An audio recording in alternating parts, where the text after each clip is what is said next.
ബിസ്മില്ലാഹിർ റഹ്മാനിർ റഹീം. ലോകത്ത് രണ്ട് മനുഷ്യരെ അള്ളാഹു പരസ്പരം ബന്ധിപ്പിച്ച മനുഷ്യബന്ധങ്ങളിലെ ആദ്യത്തെ ബന്ധം ഭാര്യ ഭർത്തൃബന്ധമാണ്. സയ്യിദുനാ ആദം അലൈഹിസ്സലാത്തു വസ്സലാമിന്റെയും ഹവ്വ റളിയല്ലാഹു അൻഹയുടെയും ഇടയിൽ ഉണ്ടായിട്ടുള്ള ബന്ധം. ഭാര്യ ഭർത്തൃബന്ധത്തിന് ശേഷമാണ് പിന്നീട് ലോകത്ത് മനുഷ്യ ജീവിതത്തിൽ മറ്റു ബന്ധങ്ങൾ വന്നിട്ടുള്ളത്. മാതാവും മക്കളും തമ്മിലുള്ള ബന്ധം, മാതാപിതാക്കളോട് മക്കൾക്കുള്ള ബന്ധം, നേരെ തിരിച്ചുള്ള ബന്ധം, അങ്ങനെ തുടങ്ങുന്ന എല്ലാ ബന്ധങ്ങളും ഈ ബന്ധത്തിന് ശേഷമാണ് വന്നത് എന്ന് ഇസ്ലാമിക ചരിത്രം നമ്മെ പഠിപ്പിക്കുകയാണ്. മനുഷ്യ ജീവിതത്തിൽ പരസ്പരം എല്ലാവരും അങ്ങുമിങ്ങും സഹകരിച്ചു പോവണം എന്നുള്ള ഒരു രീതിയാണ് ദുനിയാവിൽ അല്ലാഹു തആല ആവിഷ്കരിച്ചിരിക്കുന്നത്. അതങ്ങനെ തന്നെ തുടരുകയും ചെയ്തു. ആ അർത്ഥത്തിൽ മനുഷ്യന് സാമൂഹിക ജീവി, സഹകരണബോധം ഉള്ളവൻ എന്നൊക്കെ വിശേഷിപ്പിക്കപ്പെടുന്നുണ്ട്. സംഗതി ശരിയാണ്. ആ രീതിയിലൂടെ മനുഷ്യ ജീവിതം മുന്നോട്ട് പോകുന്നു. ഇവിടെ ചിലരെ അനുസരിക്കൽ നിർബന്ധമായി വരുന്ന ഒരു വ്യവസ്ഥയാണ് മനുഷ്യ ജീവിതത്തിന് അല്ലാഹു തആല വച്ചിരിക്കുന്നത്. ചിലരെ അനുസരിക്കണം. അങ്ങനെ അല്ലാതെ കഴിയില്ലല്ലോ. മതം നിഷേധിക്കുന്നവൻ പോലും മറ്റു പലർക്കും വിധേയനാണ്. സർക്കാർ പറയുന്നത് ജനങ്ങൾ അംഗീകരിക്കണം, നിയമപാലകർ പറയുന്നത് അനുസരിക്കണം, അംഗീകരിക്കണം. നമുക്ക് നമ്മുടെ മേൽ നാം എന്ത് ചെയ്യണമെന്ന് നിയന്ത്രിക്കുകയും നിർദ്ദേശിക്കുകയും ചെയ്യുന്ന ആളുകളെ കാണാൻ കഴിയും. എല്ലാവരിലും അങ്ങനെയുണ്ട്. അങ്ങനെ ഒരു പാരസ്പര്യ ബോധത്തോടു കൂടെയാണ് മനുഷ്യ ജീവിതം ഈ ലോകത്ത് സാധ്യമാവും. അല്ലാഹു നമുക്ക് തൗഫീഖ് ചെയ്യട്ടെ. അപ്പോ പരസ്പരം ബഹുമാനിക്കുകയും നിയന്ത്രിക്കുകയും അതുപോലെ തന്നെ ശാസിക്കുകയും ഒക്കെ ചെയ്യുന്ന മനുഷ്യബന്ധങ്ങൾക്കിടയിലൂടെയാണ് ഒരു ജീവിതം കഴിഞ്ഞുകൂടുന്നത്. പരിശുദ്ധ ഖുർആൻ തന്നെ പറഞ്ഞത് അർ-റിജാലു ഖവ്വാമൂന അലൻ നിസാഇ എന്നാണ്. ബിമാ ഫളലല്ലാഹു ബഅദഹും, ചിലർക്ക് അല്ലാഹു ശ്രേഷ്ഠത കൊടുത്തിട്ടുണ്ട്. അക്കാരണത്താൽ ചിലരെ നിയന്ത്രിക്കുകയാണ്. സ്ത്രീകളെ നിയന്ത്രിക്കേണ്ടത് പുരുഷന്മാരാണെന്ന് ഖുർആൻ. കാരണം പുരുഷന് ശ്രേഷ്ഠതയുണ്ട്, പുരുഷൻ ഈ വിഷയത്തിൽ ന്യായീകരിക്കപ്പെടുന്നവനാണ് എന്ന് ഖുർആൻ. സാധാരണ അങ്ങനെയാണ്. ഇസ്ലാമേതര വിശ്വാസ ആചാരങ്ങളിലുള്ള മതനിയമങ്ങളിൽ പോലും ഈ ഒരു സ്വഭാവം നമുക്ക് കാണാൻ കഴിയും. ഞാൻ ആമുഖം ഒഴിവാക്കുകയാണ്. സ്ത്രീകളെ സംബന്ധിച്ച് അള്ളാഹു പൊരുത്തപ്പെട്ട ഒരു ജീവിതം കിട്ടണമെങ്കിൽ, റബ്ബിന്റെ പൊരുത്തം കിട്ടണമെങ്കിൽ 3 കാര്യങ്ങളൊന്ന് ശ്രദ്ധിച്ചാൽ മതി. അതിപ്രധാനം അവരുടെ ഭർത്താവുമായിട്ടുള്ള അവർക്കിടയിലുള്ള ഒരു കെമിസ്ട്രി അത് വളരെ നന്നായി തന്നെ പോവണം എന്നുള്ളതാണ് ആ പറഞ്ഞതിന്റെ താല്പര്യം. അള്ളാഹുവിന്റെ ഹബീബ് സല്ലല്ലാഹു അലൈഹി വസല്ലം തങ്ങൾ പഠിപ്പിക്കുന്ന ഒരു ഹദീസ് നമ്മൾ പല ആവർത്തി നമ്മുടെ ക്ലാസ്സിൽ പറഞ്ഞു പോയിട്ടുണ്ട്. 4 കാര്യം ശ്രദ്ധിച്ചാൽ ഒരു സാധാരണ മുസ്ലിം സ്ത്രീക്ക് സ്വർഗത്തിന്റെ 8 കവാടത്തിലൂടെയും കടന്നു ചെല്ലാം, സ്വർഗപ്രവേശനം അവ്വിധം ഉറപ്പിക്കാൻ കഴിയും വിധം സ്വർഗപ്രവേശനത്തിന്റെ ആധികാരിക യോഗ്യത ഒരു പെണ്ണ് കരസ്ഥമാക്കും. ഒരു സാധാരണ മുസ്ലിം സ്ത്രീയെ സംബന്ധിച്ചിടത്തോളം 4 കാര്യം അവൾ ശ്രദ്ധിച്ചാൽ മതി എന്ന് മുഹമ്മദ് റസൂൽ സല്ലല്ലാഹു അലൈഹി വസല്ലം. 2 കാര്യം പൂർണ്ണമായും അള്ളാഹുവുമായി ബന്ധപ്പെട്ടത്, 2 കാര്യം അവളുടെ ഭർത്താവുമായി ബന്ധപ്പെട്ടതാണ്. അങ്ങനെയാണ് 4 കാര്യത്തെ അവതരിപ്പിക്കപ്പെട്ടിട്ടുള്ളത്. പുരുഷന്മാരുടെ ജീവിതത്തിൽ ഇതുപോലെ ഒരു 4 എണ്ണി പറഞ്ഞ് സ്വർഗത്തിലേക്ക് ഇത്ര കണ്ട ആധികാരികമായ പ്രവേശനം ഉണ്ടെന്ന് പറയപ്പെടുന്ന പ്രാമാണിക വചനങ്ങൾ കണ്ടെത്തൽ പ്രയാസമാണ്. സ്ത്രീകളെ സംബന്ധിച്ചിടത്തോളം അത് വളരെ നിഷ്പ്രയാസം കഴിയുന്ന ഒരു കാര്യമാണ്.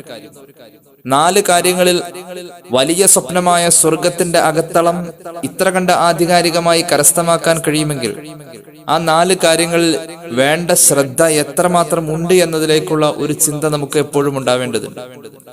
ആ 4 കാര്യങ്ങളിൽ ഒന്ന്, ഇതാ സ്വല്ലത്ത് ഖംസഹ, പെണ്ണ് അവളുടെ 5 വഖത്ത് നിസ്കാരത്തെ സമയം പാലിച്ച് നീതിബോധത്തോടുകൂടെ നിർവഹിച്ചു കഴിഞ്ഞാൽ. സാധാരണ മുസ്ലിം സ്ത്രീകൾക്ക് ആ വിഷയത്തിൽ അബദ്ധം സംഭവിക്കാറില്ല. നിസ്കാരത്തിന്റെ കാര്യത്തിൽ അവർ വളരെ കൃത്യനിഷ്ഠയുള്ളവരാണ്. രണ്ടാമത് പറഞ്ഞത് വസ്വാമത്ത് ഷഹ്റഹ, അവളുടെ റമദാനിലെ ഫർള് നോമ്പിനെ കൃത്യമായി അനുഷ്ഠിച്ച് അവൾ വീട്ടിൽ കഴിഞ്ഞാൽ, അതിലും നമ്മുടെ സ്ത്രീകൾ 100 മാർക്കാണ് വാങ്ങാറുള്ളത്. ഈ പറയപ്പെട്ട 2 കാര്യങ്ങളിൽ തന്നെ ഹിസ്സിയും ശർഈയുമായ ചില വിട്ടുവീഴ്ചകളൊക്കെ അവൾക്ക് സംഭവിക്കാറുണ്ട്. അതായത് അവൾക്ക് മാസത്തിൽ 5-6 ദിവസം നിസ്കരിക്കേണ്ടതില്ലതാനും ആ നിസ്കാരങ്ങൾ പിന്നീട് കടം വീട്ടുക അഥവാ ഖളാ വീട്ടുകയും വേണ്ട. ഇതുപോലെ തന്നെ റമദാനിലെ നോമ്പെടുക്കുന്ന ആ സമയത്തും ആ മാസത്തിലും പിരീഡ് സമയത്തിലെ ഈ പറയപ്പെട്ട 5-6 ദിവസം അവൾ അനുഷ്ഠിക്കേണ്ടതുമില്ല. അടുത്ത 1 കൊല്ലത്തിന് മുന്നേ അത് കടം വീട്ടിയാൽ മതി, അതായത് ഖളാ വീട്ടിയാൽ മതി. സ്വർഗത്തിലേക്കുള്ള ആധികാരിക പ്രവേശനത്തിന്റെ 4 കാര്യങ്ങളിലെ 2 കാര്യങ്ങളിൽ തന്നെ ഇത്ര വിട്ടുവീഴ്ച ഉണ്ട് എങ്കിൽ ഇനി പറയാൻ പോകുന്ന 2 കാര്യങ്ങളിൽ അതിലേറെ കർശനത ഉണ്ട് എന്നുള്ളതാണ് സത്യം. മൂന്നാമത്തെ കാര്യം വഹ്സനത്ത് ഫർജഹ, അവളുടെ സൗന്ദര്യത്തെ അവൾ സംരക്ഷിച്ചാൽ, സൗന്ദര്യത്തെ സൂക്ഷിച്ചാൽ, അവളെ കാണപ്പെടൽ ഹറാമാകുന്നോടത്ത് അവൾ പ്രത്യക്ഷയാവാതിരിക്കാം. അവളുടെ സൗന്ദര്യത്തെ പരോക്ഷമായിട്ടാണെങ്കിൽ പോലും മറ്റുള്ളവർക്ക് മുന്നിൽ ആസ്വദിക്കപ്പെടാത്ത അവസ്ഥയിൽ അവൾ അവളുടെ സൗന്ദര്യത്തെ സൂക്ഷിക്കുക. മൂന്നാമത്തെ കാര്യം അതാണ്. സാഹസികമാണ്, ശ്രമകരമാണ്, പ്രത്യേകിച്ച് ഈ കാലഘട്ടത്തിൽ ഒരുപാട് ബുദ്ധിമുട്ടുള്ള ഒരു കാര്യമാണ്. നമ്മുടെ സഹോദരിമാർക്ക് അല്ലാഹു ആ വിഷയത്തിൽ തൗഫീഖ് ചെയ്യട്ടെ. നാലാമത് പറഞ്ഞ കാര്യം അതാഅത്ത് ബഅലഹ, അക്ഷരാർത്ഥത്തിൽ ശർഇന് വിരുദ്ധമല്ലാത്ത കാര്യങ്ങളിൽ ഭർത്താവിനെ അനുസരിക്കുക എന്നുള്ളതാണ്. സാന്ദർഭികമായി പറയട്ടെ, ഇതിലെ ആദ്യത്തെ 3 കാര്യങ്ങൾ നമ്മൾ മാസങ്ങൾക്ക് മുമ്പ് നമ്മുടെ ക്ലാസ്സിൽ തന്നെ വിശദീകരിച്ചു പോയതാണ്. നാലാമത്തേത് വിശദീകരിക്കാൻ ബാക്കി വെച്ചതിന്റെ തുടർച്ചയാണ്. ഇന്ന് ഇപ്പോൾ നമ്മൾ ഉദ്ദേശിക്കുന്നത് അള്ളാഹു നമ്മുടെ അറിവിലും നമ്മൾ ചെയ്യുന്ന അമലിലും റബ്ബ് ബർക്കത്ത് ചെയ്യുമാറാവട്ടെ, അവന്റെ പൊരുത്തം തന്നെ അനുഗ്രഹിക്കുമാറാവട്ടെ. നാലാമത്തെ കാര്യമാണ് ഈ പറഞ്ഞത്, ഭർത്താവിനെ അനുസരിക്കാം. എങ്ങനെ അനുസരിക്കാം? ശർഇന് എതിരില്ലാത്തത് എന്തും ഭർത്താവ് താല്പര്യപ്പെടുന്നതുമായ കാര്യങ്ങൾ അതിൽ ഭർത്താവ് ആവശ്യപ്പെട്ടാലും, ഇനി ഭർത്താവിന് താല്പര്യമുണ്ട് ആവശ്യപ്പെട്ടിട്ടുമില്ല എന്നാലും അനുസരിക്കാം. ഈ വിഷയത്തിൽ ഇത്വാഅത്ത്, അനുസരണയെ നമുക്ക് പല ഘടകങ്ങളിലേക്കും തരംതിരിച്ച് ചർച്ച കൊണ്ടുപോകാവുന്നതാണ്. ഞാൻ അതിലേക്ക് കൂടുതൽ വിശദമായി കടക്കുന്നില്ല. ഏതായാലും ഒരു ഹദീസ് പറഞ്ഞുകൊണ്ട് നമുക്ക് തുടങ്ങാം. ഇമാം തൊബറാനി അവിടുത്തെ അൽ മുഅ്ജമുൽ കബീറിൽ ഉദ്ധരിക്കുന്ന ഹദീസാണ്. ഇമാം ബൈഹഖിയുടെ ശുഅബുൽ ഈമാനിൽ കാണപ്പെടുന്ന ഹദീസ്. ഇബ്നു അബ്ബാസ് റളിയല്ലാഹു അൻഹു പറയുന്നു, അള്ളാഹുവിന്റെ ഹബീബ് സല്ലല്ലാഹു അലൈഹി വസല്ലം തങ്ങൾ പറഞ്ഞതായിട്ട് 4 കാര്യങ്ങൾ, നമുക്കെല്ലാവർക്കും ആ 4 കാര്യങ്ങൾ അള്ളാഹു നൽകുമാറാവട്ടെ, നൽകട്ടെ, അള്ളാഹു തൗഫീഖ് ചെയ്യട്ടെ. ആ 4 കാര്യങ്ങൾ കേട്ടോ. അർബഉൻ മൻ ഉഅതിയഹുന്ന ഉഅതിയ ഖൈറദ്ദുനിയ ഖൈറദ്ദുനിയ വൽആഖിറ. 4 കാര്യം ഒരാൾക്ക് കിട്ടിയാൽ ദുനിയാവിന്റെയും ആഖിറത്തിന്റെയും എല്ലാ നന്മയും അവന് കിട്ടി എന്നാണ് മുഹമ്മദ് റസൂൽ സല്ലല്ലാഹു അലൈഹി വസല്ലം പഠിപ്പിച്ചത്. 4 കാര്യം ഇവിടുന്ന് കിട്ടിയിട്ടുണ്ടെങ്കിൽ ദുനിയാവിന്റെയും ആഖിറത്തിന്റെയും എല്ലാ നന്മയും അവന് കിട്ടിയിട്ടുണ്ടെന്ന് ചുരുക്കം. ഒന്നാമത്തേത് ഖൽബൻ ഷാകിറ, നന്ദിയുള്ള ഒരു മനസ്സ്. അത് അള്ളാഹുവോട് മാത്രമല്ല ജനങ്ങളോടാണെങ്കിൽ പോലും. ജനങ്ങളോട് നന്ദിയില്ലാത്തവൻ അള്ളാഹുവിനോട് നന്ദിയില്ലാത്തവനാണെന്ന് മുഹമ്മദ് നബി സല്ലല്ലാഹു അലൈഹി വസല്ലം പഠിപ്പിച്ചിട്ടുണ്ട്. ഒന്ന് നന്ദിയുള്ള മനസ്സ്. രണ്ടാമത്തേത് ദിക്ർ ചൊല്ലുന്ന നാവ്. ദിക്ർ എന്ന് പറഞ്ഞാൽ ലാ ഇലാഹ ഇല്ലല്ലാഹ് മാത്രമല്ല, അള്ളാഹുവിന് ഇഷ്ടമുള്ളതൊക്കെ ഉച്ചരിക്കുന്ന നാവായിരിക്കണം. അള്ളാഹ്ക്ക് ഇഷ്ടമല്ലാത്ത ഉച്ചരിക്കൂല, അള്ളാഹുവിന് ഇഷ്ടമുള്ളത് ഉച്ചരിക്കുന്നു. അങ്ങനത്തെ ഒരു നാവ് ഉണ്ടാവുക. അള്ളാഹു നമുക്ക് തൗഫീഖ് ചെയ്യട്ടെ. മൂന്നാമത്തേത് വബദനൻ അലൽ ബലാഇ സാബിറാ, അസഹ്യമായി വരുന്നോടത്ത് ക്ഷമ കൈക്കൊള്ളാൻ നമുക്ക് ശരീരം പരിശീലിക്കണം. ക്ഷമിക്കാൻ കഴിയുന്ന ശരീരം. അത് രോഗത്തിലാവാം, രോഗത്തിന്റെ വിഷയം, വേദനയുടെ വിഷയത്തിലൊക്കെ സഹിക്കുകയും ക്ഷമിക്കുകയും ചെയ്യുന്ന ശരീരമായിരിക്കാം.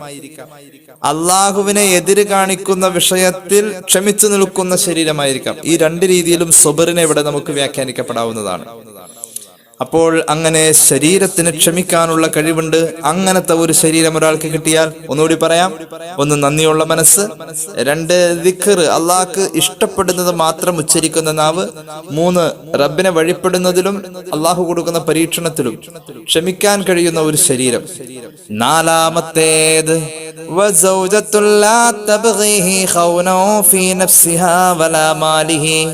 ഭർത്താവിന്റെ അസാന്നിധ്യത്തിൽ ഭർത്താവിന് ഇഷ്ടമില്ലാത്തതൊന്നും തന്റെ ശരീരത്തിലോ ഭർത്താവിന്റെ സമ്പത്തിലോ ചെയ്യാത്ത പെണ്ണ് ഏതോ അവളാണ്. അള്ളാഹുവിന്റെ ഹബീബ് പറയാ, ഈ ദുനിയാവിൽ കിട്ടിയാൽ 2 ലോകത്തിന്റെ എല്ലാ നേട്ടവും കിട്ടി അങ്ങനത്തെ ഒരു പെണ്ണ് എന്ന് മുഹമ്മദ് റസൂൽ സല്ലല്ലാഹു അലൈഹി മുഹമ്മദ് സല്ലല്ലാഹു അലൈഹി വസല്ലം. ഈ പറഞ്ഞ 4 അള്ളാഹു നമുക്ക് തൗഫീഖ് ചെയ്യട്ടെ. അപ്പൊ ഇനിയിപ്പോ പുതിയൊരു പെണ്ണ് അതുപോലെ ആവൊന്നും വേണ്ട, നിലവിലുള്ളത് ഈ പറഞ്ഞ പോലെ ആയാൽ മതി. അവിടെ തന്നെ അള്ളാഹു മാറ്റം തന്നാൽ മതി. ഏതായാലും ദുആ ചെയ്യണം, എപ്പോഴും ആ വിഷയത്തിൽ ദുആ ചെയ്യണം. ഇനി കണ്ടോ, മറ്റൊരു ഹദീസ് കണ്ടോ. ഒരു സഹാബി ചോദിക്കുകയാണ്. ഇമാം നസായി അവിടുത്തെ സുനനിൽ ഈ ഹദീസ് പറയുന്നുണ്ട്. ഇമാം അഹ്മദ് അവിടുത്തെ മുസ്നദിലും ഈ ഹദീസ് പറയുന്നുണ്ട്. ഇമാം ഹാക്കിം അവിടുത്തെ മുസ്തദറക്കിലും ഈ ഹദീസ് പറയുന്നുണ്ട്. അബൂ ഹുറൈറ തങ്ങൾ പറയാ, ഒരിക്കൽ ഒരു സഹാബി ചോദിച്ചു, അയ്യുൻ നിസാഇ ഖൈർ, നബിയെ സ്ത്രീകളിൽ ഏറ്റവും നല്ലവരാരാ എന്ന് ചോദിക്കുമ്പോൾ അള്ളാഹുവിന്റെ ഹബീബ് പറയുന്നു, നല്ല പെണ്ണ് ആരാണെന്നറിയുമോ? അല്ലത്തി തസുറുഹു ഇദാ നളറ, നോക്കിയാൽ കണ്ണിന് സന്തോഷം നൽകുന്ന പെണ്ണ്. ഭർത്താവ് നോക്കിയപ്പോ ഭർത്താവിന്റെ കണ്ണിന് നല്ല സന്തോഷം കൊടുത്ത പെണ്ണ്. അതെങ്ങനെയാ? ഭർത്താവ് നോക്കിയപ്പോ അവൾ അവിടെ നിന്നിട്ട് നല്ലൊരു ഡാൻസ് കളിച്ചു, അങ്ങനെയാണോ? ഡാൻസ് ചെയ്തിട്ട് സന്തോഷം കൊടുക്കല്ല. ഞാൻ അങ്ങനെ കൊടുത്താലാണ് ഭർത്താവിന് സന്തോഷമാവുള്ളെങ്കിൽ ആരും കാണുന്നില്ല, ചെയ്ത് കൊടുക്കേണ്ടി വരും, അത് വേറെ കാര്യം. ഭർത്താവ് നോക്കിയാൽ കണ്ണിന് സന്തോഷവും സമാധാനവും കൊടുക്കുന്ന പെണ്ണേതോ അവളാണ് ഏറ്റവും നല്ലവൾ, അവളാണ് ഏറ്റവും നല്ലവൾ. നോക്കിക്കോ, അല്ലത്തി തസുറുഹു ഇദാ നളറ, ഭർത്താവിന്റെ കണ്ണിന് കുളിർമ നൽകുന്ന സന്തോഷം നൽകുന്ന പെണ്ണ് ഏതോ അതാണ് ഏറ്റവും നല്ല പെണ്ണ്. ഒന്നാമത്തെ ക്വാളിറ്റി അതാ. രണ്ടാമത്തെ ക്വാളിറ്റി, ഇത് ആരുടെ ക്വാളിറ്റിയാ പറയുന്നത്? ഏറ്റവും നല്ല പെണ്ണ് ആരാണ് നബിയെ എന്ന് ചോദിച്ച സ്വഹാബിക്ക് കൊടുക്കുന്ന മറുപടി, ഏറ്റവും നല്ല പെണ്ണെന്ന് പറഞ്ഞാൽ അള്ളാഹുവിന്റെ പൊരുത്തം കിട്ടിയ പെണ്ണ് എന്നാണ് അതിനർത്ഥം. പടച്ചോൻ പൊരുത്തപ്പെട്ട പെണ്ണ് ആരാ? 3 ഗുണങ്ങളുള്ള പെണ്ണ. അതിലൊന്നാമത്തെ ഗുണം, ഭർത്താവ് നോക്കുമ്പോ ആ നോക്കിയ നോട്ടം വെറുതെ ആവൂല, നല്ല സന്തോഷം കിട്ടി. പടച്ചോൻ അൽഹംദുലില്ലാ, എങ്ങനെയാണെങ്കിലും ഇങ്ങനെയാണല്ലോ ഇവള്, നല്ലവളാണല്ലോ എന്ന ഒരു സന്തോഷം. സൗന്ദര്യത്തിൽ മാത്രമല്ല, പെരുമാറ്റത്തിൽ. നമ്മളോട് ദുആ ചെയ്യാൻ പറഞ്ഞതെന്താ? നമ്മളോട് ദുആ ചെയ്യാൻ പറഞ്ഞ ഈ ഒരു അവസ്ഥയിലുള്ള ഒരു ജീവിത പങ്കാളി ഉണ്ടാവണം എന്ന കാര്യത്തിലല്ലേ. റബ്ബനാ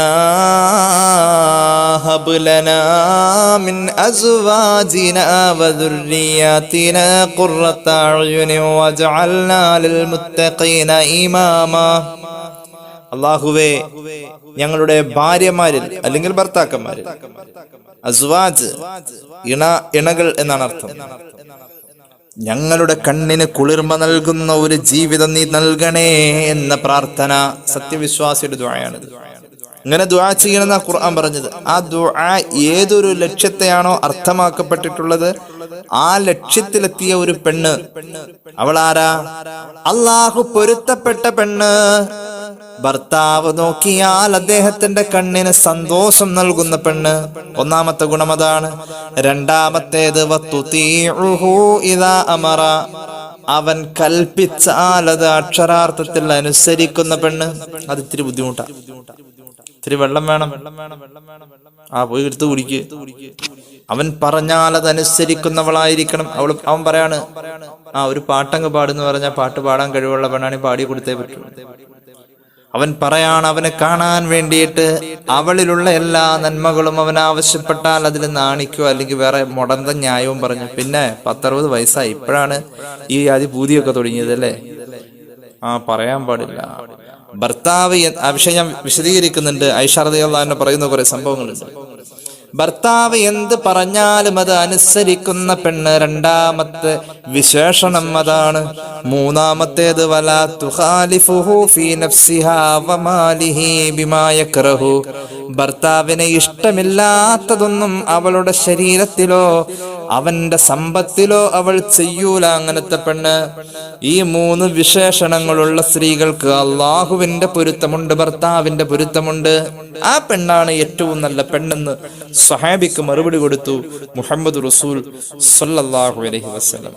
ഇനി നോക്കിക്കോ, ഒരു സ്വഹാബി വനിത ഹബീബായ നബി തങ്ങളുടെ അടുക്കൽ വരുന്ന ഒരു സംഭവം അൽബാനി അവിടുത്തെ തർഗീബിൽ രേഖപ്പെടുത്തുന്നത് കാണാം. മറ്റു പല ഹദീസിന്റെ ഗ്രന്ഥങ്ങളിലുമൊക്കെ അത് ഉണ്ട്. ഇബ്നു അബ്ബാസ് റളിയല്ലാഹു അൻഹു പറയാണ്, ജാഅത് ഇംറഅത്തുൻ ഇലൻ നബിയ്യി സ്വല്ലല്ലാഹു അലൈഹി വസല്ലം, ഒരു സഹോദരി ഹബീബിന്റെ മുന്നിലേക്ക് കടന്നു വരികയാണ്. ഫഖാലത്, ആഗത റസൂലുള്ളാഹി സ്വല്ലല്ലാഹു അലൈഹി വസല്ലമ തങ്ങളോട് പറയുകയാണ്, അവരുടെ ആവശ്യം ഉന്നയിക്കാണ്. എന്താണ് അവൾ പറയുന്നത്? യാ റസൂലല്ലാഹ്, അന വാഫിദത്തുൻ നിസാഇ ഇലൈക്, ഒരു സംഘം സഹോദരിമാരിൽ നിന്നും അവരുടെ ആവശ്യം പറയാൻ വേണ്ടി അങ്ങയിലേക്ക് നിയോഗിക്കപ്പെട്ടിട്ടുള്ള അവരുടെ നിവേദക സംഘത്തിലെ നേതാവാണ് ഞാൻ അവരുടെ പ്രതിനിധിയായ അങ്ങയുടെ മുന്നിൽ വന്നിരിക്കുന്നു. നബിയെ സല്ലല്ലാഹു അലൈഹി വസല്ലം, ഞങ്ങൾ സ്ത്രീകൾ ഒത്തുകൂടിയപ്പോൾ ഞങ്ങൾക്ക് മനസ്സിലായ കാര്യം അങ്ങയോട് ചോദിക്കാൻ വേണ്ടി വരികയാണ്.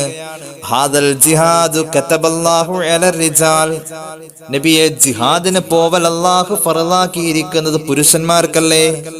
ഫയുസീബു ഉജ്റു, അവർക്ക് അവിടെ വല്ല മുസീബത്തും സംഭവിച്ചാൽ, ജിഹാദിന് പോകുമ്പോൾ, ഇസ്ലാമിക ധർമ്മസമരത്തിന് വേണ്ടി പോകുമ്പോൾ എന്തെങ്കിലും സംഭവിച്ചാൽ ആ പുരുഷന്മാർക്ക് അവിടെ വെച്ച് കൂലി കിട്ടുമല്ലോ നബിയെ, സ്ത്രീകൾക്ക് ജിഹാദില്ലല്ലോ. ഹബീബായ നബി തങ്ങൾ പറഞ്ഞു, നഅം, അതെ. വഇൻ ഖുതിലൂ കാനൂ അഹ്യാ ഇൻദ റബ്ബിഹിം യുർസഖൂൻ, എന്തെങ്കിലും മുറിവോ ചതവോ പ്രയാസങ്ങളോ നഷ്ടങ്ങളോ വന്നാൽ കൂലിയുണ്ട്. ഇനി അവിടെ വെച്ചുകൊണ്ടവർക്ക് യുദ്ധക്കളത്തിൽ മരണമാണ് സംഭവിക്കുന്നതെങ്കിൽ അള്ളാഹുവിന്റെ മുന്നിൽ അവർ പാറിപ്പറന്ന് നടക്കുന്ന യോദ്ധാക്കൾ, പക്ഷികളെപ്പോലും അത്ഭുതപ്പെടുത്തുന്ന ചിറകുകളുടെ മനോഹാരിതയിൽ സ്വർഗത്തിന്റെ അനുഗ്രഹങ്ങളിലൂടെ ഓടി നടക്കുന്നവരും പറന്നു നടക്കുന്നവരുമാണല്ലോ. അള്ളാഹുവിന്റെ മുന്നിൽ ഈ രക്തസാക്ഷികൾ ജീവനുള്ളവരാണല്ലോ. സ്വർഗത്തിൽ രക്തസാക്ഷിക്ക് അള്ളാഹു കൊടുക്കുന്ന പ്രതിഫലം വലുതല്ല നബിയെ? ഇതൊക്കെ ആണുങ്ങൾക്ക് കിട്ടാൻ കാര്യമുള്ള കാര്യമാണല്ലോ. ഹാദൽ ജിഹാദ് കതബല്ലാഹു അലർ റിജാൽ, ഇത് ആണുങ്ങൾക്കല്ല നബിയെ ഈ ജിഹാദ് അള്ളാഹു വെച്ചത്. വനഹനു മഅശറൻ നിസാഇ നഖൂമു അലൈഹിം, ഈ പ്രതിഫലം സ്വീകരിക്കാൻ വേണ്ടി കർമ്മങ്ങൾ അത്ര കണ്ട് വിശാലമാക്കപ്പെട്ടിരിക്കുന്ന ആണുങ്ങൾക്ക് ഖിദ്മത്ത് ചെയ്യല ഞങ്ങളുടെ പണി നബിയെ സല്ലല്ലാഹു അലൈഹി വസല്ലം. അതുകൊണ്ട് ഫമാലനാ മിൻ ദാലിക, ഞങ്ങൾക്ക് എന്താ കിട്ടാനുള്ളത്? അത്രയും വലിയ പ്രതിഫലം അവർക്ക് കിട്ടുമ്പോൾ അവർക്ക് ഖിദ്മത്ത് ചെയ്യല ഞങ്ങളുടെ പണി. ഞങ്ങൾക്ക് ഈ പറഞ്ഞ മാതിരി ജിഹാദിനൊന്നും പോവാൻ അനുവാദമുള്ളല്ലോ. അപ്പൊ ഞങ്ങൾക്ക് എന്തൂട്ടാ ഉള്ളത് നബിയെ സല്ലല്ലാഹു അലൈഹി വസല്ലം? ഫഖാല റസൂലുള്ളാഹി സ്വല്ലല്ലാഹു അലൈഹി വസല്ലം, അല്ലാഹുവിന്റെ ഹബീബ് ആവേശത്തോടു കൂടി ആ സഹോദരിയോട് പറയാണ്, അബ്ലിഗി മൽ ലഖൈതി മിനൻ നിസാ, സഹോദരി, നീ ഇവിടെ നിന്ന് ഇറങ്ങി തിരിച്ചാൽ കാണുന്ന എല്ലാ സ്ത്രീകളോടും, നിന്നെ ഇങ്ങോട്ട് പറഞ്ഞയച്ചവർ മാത്രമല്ല, നീ ഇവിടുന്ന് കാണുന്ന എല്ലാരോടും പറഞ്ഞു, ഞാൻ പറഞ്ഞതായിട്ട് തന്നെ പറഞ്ഞു, അന്ന ത്വാഅത്ത സൗജി വഅ്തിറാഫൻ ബിഹഖ്ഹി യഅദിലു ദാലിക, ഭർത്താവ് പറയുന്നത് അനുസരിക്കുന്നതും അദ്ദേഹത്തിന്റെ കാര്യങ്ങൾ നോക്കി നടത്തുന്നതും, അദ്ദേഹത്തിന്റെ ഷർട്ട് തേച്ചു കൊടുക്കുക, അദ്ദേഹത്തിന്റെ ഉടുമുണ്ട് തേച്ചു കൊടുക്കുക, വസ്ത്രം കഴുകി കൊടുക്കുക, അദ്ദേഹത്തിന് ആവശ്യമായ ഭക്ഷണം പാചകം ചെയ്തു കൊടുക്കുക, അദ്ദേഹത്തോട് സന്തോഷത്തിന്റെ വർത്തമാനങ്ങൾ പറയാ, അദ്ദേഹത്തിന്റെ തലമുടി ഒന്ന് ചീകി കൊടുക്കുക, അദ്ദേഹത്തിന് ആവശ്യമായ കാര്യങ്ങൾ ആവശ്യപ്പെടാതെ നിർവഹിക്കുക, അദ്ദേഹത്തെ ശല്യം ചെയ്യാതിരിക്കുക, അദ്ദേഹത്തിന്റെ ശാരീരിക ആവശ്യങ്ങൾ നിർവഹിച്ചു കൊടുക്കുക, സന്തോഷിപ്പിക്കുക. ഇങ്ങനെയുള്ള ഭർത്താവിനെ പരിചരിക്കുന്ന കാര്യങ്ങളുമായി പെണ്ണുങ്ങൾ നിന്നു കഴിഞ്ഞാൽ യഅദിലു ദാലിക, അടർക്കളത്തിൽ പോയി ഭർത്താക്കന്മാർ യുദ്ധം ചെയ്ത് സ്വന്തം ശരീരത്തെ അള്ളാഹുവിന്റെ മാർഗത്തിൽ ബലി അർപ്പിച്ച്, അതായത് ഷഹീദായി അവർ അന്നേരം വാങ്ങുന്ന പ്രതിഫലത്തോട് ജീവിതം കളയാതെ, മരണത്തിന് കീഴടങ്ങാതെ പെണ്ണ് ഇതുപോലെ ഹിദ്മ ചെയ്താൽ അവൾക്ക് ഈ കൂലി അള്ളാഹ് വെച്ചിട്ടുണ്ടെന്ന് ഞാൻ പറഞ്ഞതായി പറയുമോളെ മുഹമ്മദ് മുസ്തഫ സല്ലല്ലാഹു അലൈഹി വസല്ലം. സ്വഹാബി വനിതക്ക് സന്തോഷമായി, അവര് തിരിച്ചു പോരാണ്. പിന്നെയും ഹബീബ് അവരെ വിളിച്ചിട്ട് പറഞ്ഞു, വഖലീലും മിൻകുന്ന മൻ യഫഅലുഹു, നിങ്ങളിൽ ചിലരൊക്കെ ഇത് ഇപ്പോൾ ചെയ്യുന്നുണ്ട്, നിങ്ങളിൽ ചിലർക്ക് ഇപ്പോഴും ഈ കൂലി കിട്ടുന്നുണ്ട്, ചിലർക്ക് ഇത് ചെയ്യാൻ പറ്റുന്നുള്ളൂ കേട്ടോ എന്നൊരർത്ഥവും അതിനുണ്ട്. അള്ളാഹു തൗഫീഖ് ചെയ്യട്ടെ. അപ്പൊ അത്രത്തോളം സഹോദരിമാര് ഭർത്താക്കന്മാരെ വഴിപ്പെടുന്ന വിഷയത്തിലുള്ള ശ്രദ്ധ റബ്ബിന്റെ ദീൻ എങ്ങനെയാ പരിഗണിച്ചത്? അള്ളാഹിന്റെ പൊരുത്തമുള്ള പെണ്ണായി മാറാൻ ഇതൊക്കെ ശ്രദ്ധിക്കണം. അള്ളാഹു തൗഫീഖ് ചെയ്യട്ടെ. ഇനി നോക്കിക്കോ, മറ്റൊരു ഹദീസ് കണ്ടോ. അള്ളാഹുവിന്റെ ഹബീബ് സല്ലല്ലാഹു അലൈഹി വസല്ലം പഠിപ്പിക്കുന്നത്, പെണ്ണിനൊന്ന് വിളിച്ചാൽ വിളിച്ചോടത്ത് എത്തിക്കൊള്ളണം. എത്ര തിരക്കാന്ന് അവള് പറഞ്ഞാൽ, എത്രയോ സഹോദരിമാര് വിളിച്ച ഫോൺ തന്നെ എടുക്കില്ല. ഭർത്താവ് വിളിച്ചു കഴിഞ്ഞിട്ടുണ്ടെങ്കിൽ ഉത്തരം ചെയ്യണമല്ലോ. കേട്ടോ, ഖുർആൻ ഓതുകയാണെങ്കിൽ പോലും ഭർത്താവ് വിളിച്ചാൽ ഭാര്യ അത് അടച്ചു വെച്ചിട്ട് ഉത്തരം ചെയ്യണം. ഞാൻ ഇവിടെ ഖുർആൻ ഓതാണ് മനുഷ്യ അല്ല. ഭാര്യ ഓതിക്കൊണ്ടിരിക്കുമ്പോ ഭർത്താവ് വിളിച്ച ഭർത്താവിന്റെ വിളിക്ക് ഉത്തരം ചെയ്യണം. ഖുർആൻ അടച്ചു വെച്ചിട്ട് പോണം. ചിലപ്പോ ഒന്നും ഉണ്ടാവില്ല, എന്നാലും അത് വിധേയത്വം അവിടെ പൂർണ്ണമായും കാണിച്ചു. കണ്ടൊരു ഹദീസ് കണ്ടോ, ഇബ്നു അബി ശൈബ തങ്ങൾ അവിടുത്തെ മുസന്നഫിൽ ഉദ്ധരിക്കുന്നുണ്ട്, മഹാനായ ഇബ്നു ഹിബ്ബാൻ അവിടുത്തെ സ്വഹീഹിൽ ഉദ്ധരിക്കുന്നുണ്ട്, തൊബറാനി മുഅ്ജമിൽ ഉദ്ധരിക്കുന്ന ഒരു ഹദീസ് ഇനി പറയാൻ പോകുന്നു. عن قيس بن طارق رضي الله عنه قال سمعت رسول الله صلى الله عليه وسلم يقول إذا دعا الرجل زوجته لحاجته فلتجبه وإن كانت على التنور. ഭർത്താവ് ഭാര്യയെ വിളിച്ചു അവന്റെ ഒരു ആവശ്യത്തിന് വേണ്ടി, അല്ലാതെ അവളുടെ ആവശ്യത്തിനല്ല. ഭർത്താവ് അയാളുടെ ആവശ്യത്തിന് വേണ്ടി തന്റെ ഭാര്യയെ വിളിച്ചു കഴിഞ്ഞാൽ ഉടനെ അവൾ ഉത്തരം ചെയ്തേ പറ്റൂ. വഇൻകാനതഅലത്തന്നൂർ, അവൾ അടുപ്പിന്റെ ചുവട്ടിലെ പാചകത്തിന്റെ വേലയിലാണെങ്കിൽ പോലും ചട്ടി കിടക്കുന്നത് കരിഞ്ഞു പോവും അങ്ങോട്ട് ഇപ്പൊ ചെന്ന് കഴിഞ്ഞാൽ. ഇതാണ് കഴിഞ്ഞിട്ട് എല്ലാം കഴിഞ്ഞ പാത്രവും കഴുകി അങ്ങനെയല്ല പോണ്ടേ, അപ്പൊ തന്നെ എത്തണം, അപ്പൊ തന്നെ എത്തിക്കൊള്ളണം എന്നല്ല. ആ ഒരു ഉത്തരവാദിത്വം പെണ്ണിൽ നിക്ഷിപ്തമാണ് എന്ന് ചുരുക്കം. പെണ്ണ് അത്രത്തോളം ഭർത്താവിനെ വഴിപ്പെടാൻ സന്നദ്ധയാവണം എന്ന് മുഹമ്മദ് റസൂൽ സല്ലല്ലാഹു അലൈഹി വസല്ലം പഠിപ്പിക്കുകയാണ്. നീ കണ്ടോ, അവരാവശ്യപ്പെടാതെ തന്നെ അവരുടെ ഒരുപാട് കാര്യങ്ങൾ ചെയ്തു കൊടുക്കേണ്ടതുണ്ട്. ആവശ്യപ്പെട്ടത് എന്തായാലും ചെയ്യണം, ആവശ്യപ്പെടാതെയും, അത് ആവശ്യപ്പെട്ടു പോകുമ്പോൾ അദ്ദേഹം പക്ഷെ ആവശ്യപ്പെടാതെയും ചെയ്യാം. സമയത്തിന് ചായ കൊടുക്കുക, വെള്ളം കൊടുക്കുക, ഇതൊക്കെ ഷഹീദിന്റെ കൂലിയും യോദ്ധാവിന്റെ ജിഹാദിന്റെ കൂലിയും ഒക്കെ കിട്ടാൻ പെണ്ണിനെ അള്ളാഹു കൊടുത്ത ഏറ്റവും വലിയ അവസരം. അല്ലാതെ ഇസ്ലാം സ്ത്രീത്വത്തിനെതിരൊന്നുമല്ല. ഇത്തരം കാര്യങ്ങളെ കുറിച്ച് ബോധപൂർവം നമ്മൾ ആലോചിച്ചു കഴിഞ്ഞാലാണ് ഇതിന്റെ ഹിക്മത്ത് നമുക്ക് മനസ്സിലാക്കാൻ കഴിയുകയുള്ളൂ. ഒരു ഹദീസ് കണ്ടോ, ഇമാം ഹാക്കിം അവിടുത്തെ മുസ്തദറക്കിൽ ഈ ഹദീസ് ഉദ്ധരിക്കുന്നത് കാണാം. ആയിഷ റളിയല്ലാഹു അൻഹ പറയാണ്, ഹബീബ് പറഞ്ഞിട്ടുണ്ട് സല്ലല്ലാഹു അലൈഹി വസല്ലം, ലൗ കുന്തു ആമുറു അഹദൻ അൻ യസ്ജുദ ലി അഹദിൽ അമർതുൽ മർഅത അൻ തസ്ജുദ ലി സൗജിഹാ. ഈ ലോകത്ത് അല്ലാഹയല്ലാത്ത മറ്റാർക്കെങ്കിലും ആരെങ്കിലും സുജൂദ് ചെയ്യണമെന്ന ഒരു നിയമം ഞാൻ പറയുമായിരുന്നുവെങ്കിൽ, അങ്ങനെയില്ല. അല്ലാഹയല്ലാത്ത വേറെ ഒരാൾക്കും സുജൂദേ ചെയ്യാൻ പാടില്ല.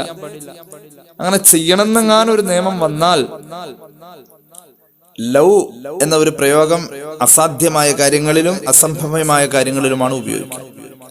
ലൗ കുന്തു ആമുറു അഹദൻ അൻ യസ്ജുദ ലി അഹദിൻ ലഅമർതുൽ മർഅത അൻ തസ്ജുദ ലി സൗജിഹാ. ആ കൽപ്പന ഇങ്ങനെയാകുമായിരുന്നു, ഭർത്താക്കന്മാർക്ക് ഭാര്യ സുജൂദ് ചെയ്യട്ടെ എന്നാകുമായിരുന്നു. ലൗ അമറഹാ അൻ തൻഖുല മിൻ ജബലിൻ അസ്ഫറ ഇലാ ജബലിൻ അസ്വദ. ആയിഷ റളിയല്ലാഹു അൻഹ പറയുന്നു, ഹബീബ് പറഞ്ഞതായിട്ട് തുടർന്ന് പറയുന്നു, ഒരു ഭർത്താവ് ഒരു പെണ്ണിനോട് പറഞ്ഞത്, ഭാര്യയോട് പറഞ്ഞത്, ആ കാണുന്ന മഞ്ഞ നിറത്തിലുള്ള പർവ്വതത്തെ നീ ഒന്ന് കറുപ്പ് നിറത്തിലാക്കാക്ക് പെണ്ണേ എന്ന് പറഞ്ഞ, ആ കാണുന്ന പർവ്വതത്തിന്റെ നിറം മഞ്ഞയാണ്, അത് നീ കറുപ്പാക്കണം, നീ പോയി കറുപ്പാക്ക് എന്ന് പറഞ്ഞാൽ നീ അത് കറുത്ത നിറത്തിലേക്കാക്കി വരും എന്ന് പറഞ്ഞാൽ പെണ്ണ് പറയാ, എന്ത് നിങ്ങക്ക് എന്താ ഭ്രാന്തുണ്ടാ? അങ്ങനെ ചോദിക്കാൻ പാടില്ല. ആ പ്രയോഗം തന്നെ ഭ്രാന്ത് ഉണ്ട് എന്ന് തമാശക്ക് പോലും പറയാൻ പാടില്ല ഭർത്താവിനോട്. ഹിദായത്ത് പോകുന്ന ഇബ്നു കസീർ സൂറത്ത് തഹരീമിന്റെ വ്യാഖ്യാനം പറയുന്നിടത്ത് ഇത് ഉദ്ധരിക്കുന്നത് കാണാം. നൂഹ് നബിയുടെ ഭാര്യ അങ്ങനെ പറയുമായിരുന്നു, അതുകൊണ്ട് അവരുടെ ഹിദായത്ത് പോയത്. ലൂത്ത് നബിയുടെ ഭാര്യയും അങ്ങനെ പറയുമായിരുന്നു, അങ്ങനെയാണ് അവരുടെ ഹിദായത്ത് പോയത്. അള്ളാഹു കാത്തു രക്ഷിക്കട്ടെ. ആ കാണുന്ന മഞ്ഞ നിറത്തിലുള്ള പർവ്വതത്തെ നീ കറുപ്പ് നിറത്തിലേക്ക് കൺവെർട്ട് ചെയ്യുന്ന പറഞ്ഞാൽ വകഭേദം വരുത്തണം പെണ്ണെ എന്ന് പറഞ്ഞാൽ എത്രമാത്രം അസാധ്യമായ ഒരു കാര്യം. പെണ്ണ് എതിർത്ത് പറയാൻ പാടില്ല, ഇൻഷാ അല്ലാഹ് നോക്കാം, ചെയ്യാം എന്ന് പറയണ്ട. ഈ ഹദീസ് പറഞ്ഞു തന്നത് ആയിഷ റളിയല്ലാഹു അൻഹ. ഉറങ്ങുന്നതിന് മുന്നേ എല്ലാ മോമിനീങ്ങളുടെയും പൊരുത്തം നീ സമ്പാദിക്കണം എന്ന് പറഞ്ഞു, ആയിക്കോട്ടെ നബിയെ. ഉറങ്ങുന്നതിന് മുമ്പ് ഹജ്ജും ഉംറയും ചെയ്യണം എന്ന് പറഞ്ഞു, ആയിക്കോട്ടെ നബിയെ. ഉറങ്ങുന്നതിന് മുമ്പ് ഖത്മുൽ ഖുർആൻ ഓതണം പെണ്ണെ എന്ന് പറഞ്ഞു, ആയിക്കോട്ടെ നബിയെ, ചെയ്യാം. 3 കാര്യം വളരെ പ്രയാസമാണ്. ഒരു ഖത്മുൽ ഖുർആൻ ഒരു രാത്രി ഉറങ്ങുന്നതിന് മുമ്പ് ഓതി തീർത്തിട്ട് വേണം കിടക്കാൻ. റസൂലുള്ളാഹി സ്വല്ലല്ലാഹു അലൈഹി വസല്ലം ആയിഷ ബിയോട് പറഞ്ഞത്, ഖത്മുൽ ഖുർആൻ ഉറങ്ങുന്നതിന് മുമ്പ് എങ്ങനെ ഓതി തീർക്കാം? അപ്പൊ പിന്നെ ഉറക്കം നടക്കൂല. അപ്പൊ ഉറങ്ങാതിരിക്കണം. ഉറങ്ങുന്നതിന് മുമ്പാണെങ്കിലും ചെയ്യാം, അപ്പൊ ഉറങ്ങാതിരുന്ന് കഴിഞ്ഞാൽ ചെയ്യേണ്ടതില്ല. എന്നാൽ ഖത്മുൽ ഖുർആൻ പറഞ്ഞതാണല്ലോ ഒന്നത്. ഹജ്ജും ഉംറയും ചെയ്യണം. ഹജ്ജും ഉംറയും ചെയ്യണമെങ്കിൽ അതിന്റെ സീസൺ വേണം, സമാനിയായ മീഖാത്ത് വേണം. അപ്പൊ അതിപ്പോ അടുത്ത കാലത്തൊന്നും നടക്കൂല. ഇന്ന് ഉറങ്ങുന്നതിന് മുമ്പ് ചെയ്യുന്ന കാര്യം പറഞ്ഞു. പിന്നെ പറഞ്ഞത് എല്ലാ മുഅ്മിനീങ്ങളെയും പൊരുത്തം വാങ്ങണം. അതിന് മുഅ്മിനീങ്ങൾ എവിടേക്കാണെന്ന് തന്നെ അറിയില്ല. അതൊക്കെ പോയി അന്വേഷിച്ച് കണ്ടുപിടിച്ച് പൊരുത്തം വാങ്ങണം. ഈ 3 കാര്യത്തില് ഏതായാലും ഒക്കെ ചെയ്തേക്കാന്ന് ഏറ്റേക്കാണ് മുഹമ്മദ് റസൂൽ സല്ലല്ലാഹു അലൈഹി വസല്ലം എന്ന ഭർത്താവ് പറഞ്ഞു, ഭാര്യ അത് ഏറ്റിരിക്കാം. ആയിഷ ബീവി ഇതിൽ ഇപ്പൊ നടക്കുന്ന കാര്യം ഏതാ? ഹജ്ജ് എന്തായാലും ഇപ്പൊ നടക്കൂല. മുഅ്മിനീങ്ങളെ അന്വേഷിച്ച് ഈ പാതിരാക്ക് ഇറങ്ങി നടന്നാൽ അതെട്ടൽ പൂർത്തിയാവൂല. ഒരു പെണ്ണ് എത്രമാത്രം ആളുകളെ കാണാൻ കഴിയും? അപ്പൊ ഇതിലിപ്പോ എന്നെ കൊണ്ട് ചെയ്യാൻ പറ്റുന്ന കാര്യം ഓതായിരുന്നു. ഖുർആൻ ഇരുന്ന് ഓതാൻ തുടങ്ങി, ഖത്മ തീർക്കാൻ തുടങ്ങി. ഹബീബായ നബി തങ്ങൾ പറഞ്ഞു, ആയിഷ ഖുർആൻ മുഴുവനും ഖത്മ തീർക്കണമെന്ന് പറഞ്ഞാൽ അതിനർത്ഥം 3 പ്രാവശ്യം സൂറത്തുൽ ഇഖ്ലാസ് പാരായണം ചെയ്യണമെന്ന് മുഹമ്മദ് റസൂൽ സല്ലല്ലാഹു അലൈഹി വസല്ലം. അപ്പൊ ഖത്തമിന്റെ കാര്യത്തിൽ തീരുമാനമായി. ഹബീബ് ചോദിച്ചു, നബിയെ സല്ലല്ലാഹു അലൈഹി വസല്ലം, ഹജ്ജ് ഉംറ സിയാറത്തോ? ഹജ്ജ് ഉംറ എങ്ങനെയാ? ഹജ്ജ് ഉംറ ചെയ്യാൻ ഇപ്പൊ ഞാൻ കുറെ കാത്തിരിക്കണ്ടേ? എന്റെ ആവശ്യമില്ല. സുബ്ഹാനല്ലാഹി വൽഹംദുലില്ലാഹി വലാ ഇലാഹ ഇല്ലല്ലാഹു വല്ലാഹു അക്ബർ ഈ ദിക്ർ ചൊല്ലിയാൽ ഹജ്ജ് ഉംറയുടെ കൂലിയാണ് ഒരു മുഅ്മിനായ മനുഷ്യൻ അല്ലാഹു നൽകാ. ഉറങ്ങുന്നതിന് മുമ്പ് ചൊല്ലണം. ഉറങ്ങുന്നതിന് മുമ്പ് ഹജ്ജ് ഉംറ ചെയ്ത കൂലി കിട്ടാൻ ഈ ദിക്ർ ചൊല്ലണം ഒരു മുഅ്മിൻ. പിന്നെയോ പിന്നെ പറഞ്ഞു, എല്ലാ മുഅ്മിനീങ്ങളെയും കണ്ട് പൊരുത്തപ്പെടിക്കണം. എളുപ്പമുള്ള കാര്യമല്ല. ഇങ്ങനെ ദുആ ചെയ്താ മതി മോളെ. അല്ലാഹുമ്മഗ്ഫിർ ലിൽ മുഅ്മിനീന വൽ മുഅ്മിനാത്ത് വൽ മുസ്ലിമീന വൽ മുസ്ലിമാത്ത് അൽ അഹ്യാഇ മിൻഹും വൽ അംവാത്ത്. ഈ 3 കാര്യങ്ങൾ റസൂലുള്ളാഹി സ്വല്ലല്ലാഹു അലൈഹി വസല്ലം പറഞ്ഞപ്പോൾ ആയിഷ ബീവി എന്ന ഭാര്യ അത് അനുസരിക്കുക ചെയ്തു.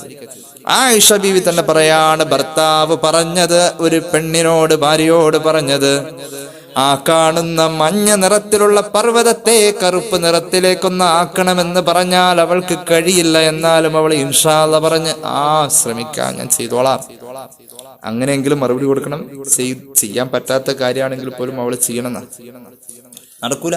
അന്നേരം അങ്ങനെ ഒരു നല്ല വാക്ക് പറയണം. പിന്നെ പറയാണ് ഭർത്താവ്, വമിൻ ജബലിൻ അസ്വദ ഇലാ ജബലിൻ അബിയദ.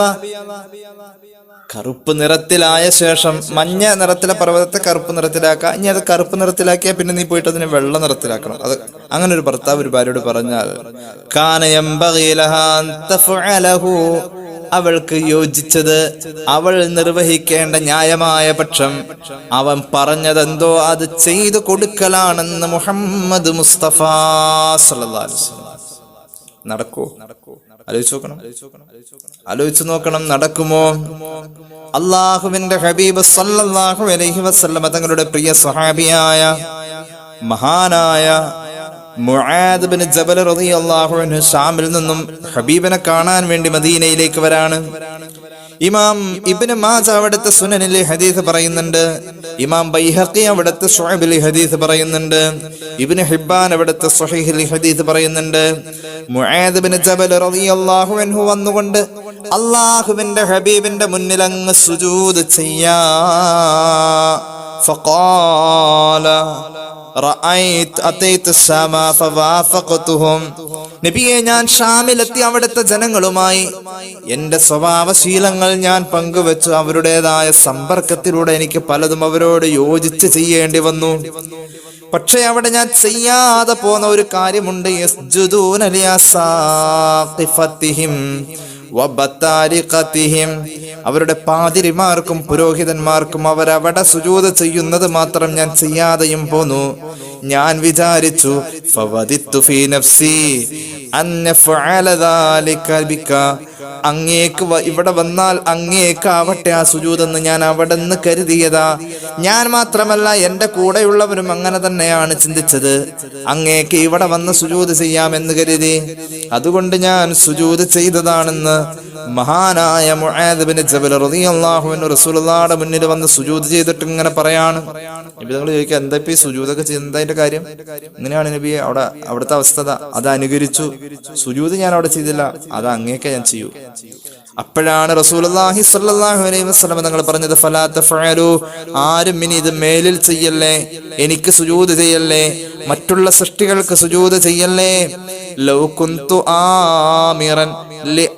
കുന്തു ആമിറൻ അഹദൻ അൻ യസ്ജുദ ലിഗൈരില്ലാഹ്, അല്ലാഹ് മറ്റൊരാൾക്ക് സുജൂദ് ചെയ്യാൻ ആരോടെങ്കിലും ഞാൻ പറയുമായിരുന്നുവെങ്കിൽ ലഅമർതുൽ മർഅതൻ തസ്ജുദ ലിസൗജിഹാ, അത് ഭാര്യ പദവിയിലുള്ള പെണ്ണ് ഭർത്താവിന് ചെയ്യണമെന്നേ ഞാൻ പറയുമായിരുന്നു.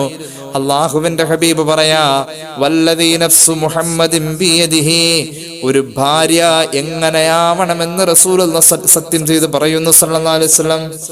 ഒരു പെണ്ണ് എങ്ങനെയാവണം, ലാ തുഅദ്ദിൽ മർഅതു ഹഖ റബ്ബിഹാ, ഒരു പെണ്ണും അവളുടെ റബ്ബിന്റെ ഹഖ് വീട്ടുന്നില്ല, ഹത്താ തുഅദ്ദിയ ഹഖ സൗജിഹാ, ഭർത്താവിനോടുള്ള കടമ വീട്ടാതെ റബ്ബിനോടുള്ള കടമ വീട്ടാൻ ഒരു പെണ്ണിനും കഴിയൂല. വലൗ സഅലഹാ നഫ്സഹാ, ഒരു ഭർത്താവ് ഭാര്യയോട് ചോദിക്കുകയാണ് അവളുടെ ശരീരത്തെ, ഇപ്പോൾ അവന്റെ ശരീരത്തിന്റെ ആവശ്യം പൂർത്തീകരിക്കാൻ ഭാര്യയുടെ ശരീരത്തെ ചോദിച്ചാൽ, വഹിയ അലാ ഖതബിൻ ലം തംനഉഹു, അവളാവട്ടെ ഒരു യാത്ര പോവാൻ ചമഞ്ഞൊരുങ്ങി പുതിയ വസ്ത്രം ധരിച്ച് വാഹനത്തിന്റെ പുറത്തിരിക്കാണിപ്പോൾ. അപ്പോഴാണ് ഭർത്താവ് വിളിക്കുന്നത്, ഇവിടെ വന്ന എനിക്ക് ഇന്ന ആവശ്യമുണ്ടെന്ന് പറഞ്ഞാൽ അവളത് ചെയ്തേ പറ്റില്ല. തംനഉഹു, മുടക്കം പറയാൻ പാടില്ല എന്ന് മുഹമ്മദ് റസൂൽ സല്ലല്ലാഹു അലൈഹി വസല്ലം. ഇതാണ് ദീൻ. ഇബ്നു മാജ അവിടുത്തെ സുനനിൽ ഹദീസ് പറയുന്നുണ്ട്, മഹാനായ ഇമാം ബൈഹഖി അവിടുത്തെ സുനനുൽ കുബ്രയിൽ ഈ ഹദീസ് പറയുന്നുണ്ട്, ഇബ്നു ഹിബ്ബാൻ അവിടുത്തെ സ്വഹീഹിൽ പറയുന്നുണ്ട്. അപ്പൊ ഈ രീതിയിലാണ് നമ്മുടെ മതവ്യവസ്ഥകൾ കിടക്കുന്നത്. അത്രത്തോളം അള്ളാഹിന്റെ പൊരുത്തമുള്ള ഒരു ഭാര്യയായി മാറണമെങ്കിൽ ഈ കാര്യങ്ങളൊക്കെ ശ്രദ്ധിക്കേണ്ടത്. അള്ളാഹു തൗഫീഖ് ചെയ്ത് അനുഗ്രഹിക്കുമാറാവട്ടെ. ഇനി മറ്റൊരു ഹദീസ് കൂടി പറയാം, ഞാൻ അവസാനിപ്പിക്കുന്നു. മറ്റൊരു ഹദീസ് മഹാനായ ഇമാം ഹാക്കിം അവിടുത്തെ മുസ്തദറക്കിൽ ഉദ്ധരിക്കുന്നുണ്ട് ഈ ഹദീസ്. അതുപോലെ ധാരാളം മുഹദ്ദിസീങ്ങൾ ഉദ്ധരിക്കുന്നു, സുനനുൽ കുബ്രയിൽ ബൈഹഖി ഉദ്ധരിക്കുന്നു, ഇബ്നു ഹിബ്ബാൻ ഉദ്ധരിക്കുന്നു, തർഗീബിൽ കാണാവുന്ന ഒരു വളരെ വിശ്രുതമായ ഒരു ഹദീസ്. മഹാനായ അബൂ സഈദ് അൽ ഖുദ്രി റളിയല്ലാഹു അൻഹു പറയാണ്, ഒരിക്കൽ ഒരു സ്വഹാബി അവരുടെ മകളെയും കൊണ്ട് നബി തങ്ങളുടെ അടുക്കൽ സല്ലല്ലാഹു അലൈഹി വസല്ലം, സ്വഹാബി അവരുടെ മകളെയും കൊണ്ട് റസൂലുള്ളാഹി സല്ലല്ലാഹു അലൈഹി വസല്ലം തങ്ങളുടെ അടുക്കൽ വന്നു. എന്നിട്ട് ആ സ്വഹാബി പറയാണ്, ഇന്ന ബനതി ഹാദിഹി അബതൻ തതസവ്വജ, നബിയേ സല്ലല്ലാഹു അലൈഹി വസല്ലം, എൻ്റെ ഈ മോള് കല്യാണത്തിന്റെ സമയമായി, അവൾക്ക് കല്യാണ പ്രായമായി, പക്ഷെ അവൾ കല്യാണത്തിന് വിസമ്മതിക്കാണ് നബിയെ. ഒരിക്കലും അവൾ കല്യാണത്തിന് തയ്യാറാവുന്നില്ല, ഇവൾക്ക് കല്യാണ പ്രായമെത്തി. അതുകൊണ്ട് നബിയെ, ഇവൾ കല്യാണം കഴിക്കാൻ വിസമ്മതിക്കുന്നത് എന്താണെന്ന് അങ്ങൊന്ന് ചോദിച്ചറിയണം, അവളോട് കല്യാണത്തിന് തയ്യാറാവാൻ പറഞ്ഞ് ഏൽപ്പിക്കുകയും വേണം. ഹബീബായ നബി തങ്ങൾ സല്ലല്ലാഹു അലൈഹി വസല്ലം ആ സ്വഹാബിയുടെ പ്രിയപ്പെട്ട മകളോട് പറയുകയാണ്, അത്ഈ അബാകി, മോളെ വാപ്പ പറയുന്നത് നീ അനുസരിക്കും മോളെ, കല്യാണത്തിന് തയ്യാറാവാൻ. അപ്പോൾ ആ സഹോദരി അള്ളാഹുവിന്റെ ഹബീബിനോട് സല്ലല്ലാഹു അലൈഹി വസല്ലം പ്രതിവചിക്കുകയാണ്, സത്യം ചെയ്തിട്ട് പറയാ, വല്ലദീ ബഅസക ബിൽ ഹഖ്, അല്ലാഹുവേ തന്നെയാണ് സത്യം, നബിയേ ലാ അതസവ്വജു ഹത്താ തുഖ്ബിറനീ മാ ഹഖ്ഖുസ് സൗജി അലാ സൗജതിഹി, എന്റെ വാപ്പ എനിക്ക് പറഞ്ഞു തന്നിട്ടില്ല നബിയെ, എന്റെ ഉമ്മ എനിക്ക് പഠിപ്പിച്ചു തന്നിട്ടില്ല നബിയെ. ഞാൻ കല്യാണം കഴിഞ്ഞ് എന്റെ ഭാര്യാഭർത്തൃ ജീവിതത്തിന്റെ ദാമ്പത്യ ജീവിതത്തിന്റെ നാളുകളിലേക്ക് എത്തിച്ചെന്നാൽ എന്റെ ഭർത്താവിന് ഞാൻ എന്തൊക്കെ ചെയ്തു കൊടുക്കണം, എന്റെ കടപ്പാടുകൾ എത്രയാന്ന് എന്റെ വാപ്പ എനിക്ക് പഠിപ്പിച്ചിട്ടില്ല, ഉമ്മയും പഠിപ്പിച്ചിട്ടില്ല. അതവർ പഠിപ്പിക്കാത്തതുകൊണ്ടാണ് ഞാൻ നിക്കാഹിന് തയ്യാറാവാത്തത്. അതുകൊണ്ട് അങ്ങ് എനിക്ക് പറഞ്ഞു തരണം, ഞാൻ അള്ളാഹുവിനെ മുൻനിർത്തി ചോദിക്കാം, അങ്ങ് എനിക്ക് പറഞ്ഞു തരുമോ? ഹബീബായ നബി തങ്ങൾ സല്ലല്ലാഹു അലൈഹി വസല്ലം ആ സഹോദരിക്ക് ആ കടപ്പാട് എന്താണെന്നാണ് പറഞ്ഞു കൊടുക്കുക. ഖാല റസൂലുള്ളാഹി സ്വല്ലല്ലാഹു അലൈഹി വസല്ലം, മിൻ ഹഖ്ഖിസ് സൗജി അലാ സൗജതിഹി, ഭർത്താവിന് വേണ്ടി ഭാര്യ ചെയ്തു കൊടുക്കേണ്ട കടപ്പാടിന്റെ ആഴം എത്രയെന്നറിയുമോ? അല്ലൗ സാലത്ത് മുൻഖറാ, ഭർത്താവിന്റെ തരിമൂക്ക് പൊട്ടി ഒലിച്ചു, ദമൻ രക്തം വന്നു. ആ മുറിവിങ്ങനെ നിലനിന്നപ്പോൾ പിന്നീട് അത് ദുർഗന്ധമുള്ള ചലമായി മാറി ആ മുറിവ്. പിന്നെ കുറച്ചു കഴിഞ്ഞപ്പോൾ ചീഞ്ചലമായി മാറി. അപ്പോഴാണ് ഭാര്യ വന്നുകൊണ്ട്, ഭാര്യ ചെയ്യേണ്ടത് നോക്കിക്കോ, ഭാര്യ വന്നുകൊണ്ട് ഭർത്താവിനെ സ്നേഹത്തോടെ സന്തോഷത്തോടെ അവളുടെ നെഞ്ചോട് ചേർത്ത് പിടിച്ചിട്ട് ചീഞ്ചലമൊലിച്ചിറങ്ങുന്ന മൂക്ക് വൃത്തിയാക്കാൻ ഒരു തുണിശീല നോക്കിയപ്പോൾ ഇല്ല. അത് തുടച്ച് വൃത്തിയാക്കാൻ അവളുടെ നാവിന്റെ തുമ്പ് കൊണ്ടവൾ ശ്രമിക്കുകയും നാവ് കൊണ്ട് തുടച്ച് വൃത്തിയാക്കുകയും ചെയ്താൽ പോലും അള്ളാഹുവിന്റെ ഹബീബ പെണ്ണിനോട് പറയാം, അവന് ചെയ്തു കൊടുക്കേണ്ട ഹക്ക് എവിടെയും എത്തിയിട്ടില്ലെന്ന് മുഹമ്മദ് മുസ്തഫ സ്വല്ലല്ലാഹു അലൈഹി വസല്ലം. അള്ളാഹു നമുക്ക് തൗഫീഖ് ചെയ്യട്ടെ. നല്ല കുടുംബജീവിതത്തിന് അള്ളാഹു ഭാഗ്യം തരട്ടെ. അപ്പൊ ഈ അർത്ഥത്തിൽ ഭാര്യ ഭർത്തൃ ജീവിതത്തിന്റെ സുഹൃതങ്ങൾ ഇങ്ങനെ പെയ്തിറങ്ങുന്ന സന്ദർഭങ്ങൾക്കായി നമ്മൾ പ്രാർത്ഥിക്കുകയും അതിനുവേണ്ടി പരിശ്രമിക്കുകയും ജീവിതത്തിൽ ഇങ്ങനെയൊക്കെയാണ് നന്മകളെന്ന് മനസ്സിലാക്കുകയും ചെയ്താൽ അള്ളാഹു പൊരുത്തപ്പെട്ട ഭാര്യയായി മാറാൻ ഈ നേരത്തെ പറഞ്ഞ വിശേഷണങ്ങൾ കൊണ്ട് തന്നെ, ഗുണങ്ങൾ കൊണ്ട് തന്നെ നമുക്ക് നിഷ്പ്രയാസം സാധ്യമാണ്. അള്ളാഹു തൗഫീഖ് ചെയ്യട്ടെ.